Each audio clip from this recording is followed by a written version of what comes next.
Juhu! Mums ar Zoro baigi patīk braukt ar slēpēm. Un šodien ir paveicies ar sniegu. Paveicies ne tikai mums, paveicies arī Rīgas domas ierēģiem, kur ir pamanījušies iztērēt 500 000 latu, kas ir apmēram $1 000 000, pa 4 dienām sniega izvešanai.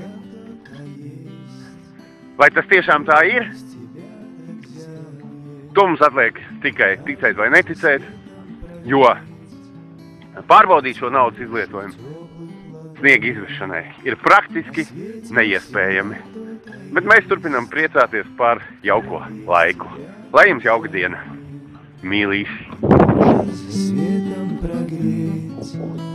Хотим душу в теплых ладонях, солнце пока только спит, луна в парке тихо гуляет, лампочки в глазки блестят, даже выключишь, все охраняют. Золушка, время придет, дорога пойдет твоя.